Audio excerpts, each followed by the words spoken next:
Hello everyone, welcome back to my channel. এইজোপা দেখিছেনে? এইজোপাক কয় mother of thousands. Mother of thousand এইটো কাৰণে কোৱা হয় কাৰণ এই গছজোপাৰ পাততে আপুনি দেখিছেনে সৰু সৰু বেবী প্লাণ্টছবোৰ ওলাই আহিছে কেনেকৈ, এয়া চাওকচোন। আৰু এইজোপা পাততে আপোনাৰ শিপা ওলাই যায় আৰু নিজে কেতিয়াবা সৰি যায়। মোৰ গছজোপাৰ পৰা এইবোৰ দেখিছেনে সৰি সৰি পৰি গৈছে আৰু এইবোৰ কিছুমান ডাঙৰো হৈছে। আৰু প্ৰপগেট কৰিবলৈ আপোনালোকে এইবোৰ যেতিয়া সৰি যায় নহয় এনেকৈ টাবত লগাই দিলে হৈ যাব, নিজে ধুনীয়াকৈ ওলাই আহিব।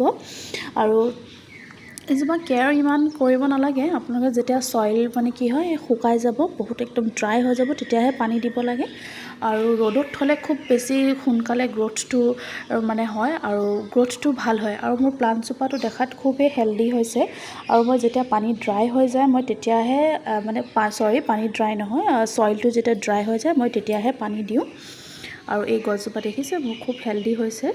আৰু যেতিয়া এইখিনি মই অকণমান আৰু ডাঙৰ হৈ যাব তেতিয়া মই বেলেগ পটত লগাই দিম, তেতিয়া আকৌ এনেকৈ ডাঙৰকৈ আৰু গছ হ'ব, মোৰ প্লাণ্ট হৈ যাব এনেকুৱা। আৰু মানে কি ৰ'দত থ'ব লাগে। মোৰ এই বেলকনিত থৈছোঁ মই, আৰু মোৰ এই বেলকনিত মানে ধুনীয়াকৈ ৰ'দ পৰি থাকে, সেইটো কাৰণে প্লাণ্টজোপা খুবেই বেছি হেল্ডি। আৰু মই চইল আপোনাৰ ৰেডি কৰিছিলোঁ, ইয়াত মই দিছিলোঁ আপোনাৰ নৰ্মেল যোনটো গাৰ্ডেন চইল হয় সেয়া দিছিলোঁ, তাৰপিছত গোবৰ, শুকান গোবৰ দিছিলোঁ, আৰু অলপমান বালি নিচিনা অলপমান আৰু বালিয়া জাতীয় মাটি আছিলে মোৰ, সেয়া মিলাই পিনে মই এই পটিং মিক্সচাৰ ৰেডি কৰিছিলোঁ। আৰু যোনটো আপোনালোকৰ পট হয় নহয় ইয়াতে ড্ৰেইনেজ হ'লটোত হ'ব, তেতিয়া মানে কি হয় পানী দিব আপোনালোকে, তেতিয়া যাতে পানীখিনি তললৈ গুচি আহে। মানে পানী যদি জমা হৈ থাকে নহয় মানে কি ৰুটছবোৰ গেলি যোৱাৰ চান্সেছ থাকে।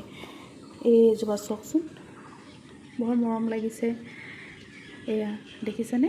যদি ভিডিঅ'টো ভাল লাগে লাইক, শ্বেয়াৰ আৰু ছাবস্ক্ৰাইব কৰি দিব। Thank U.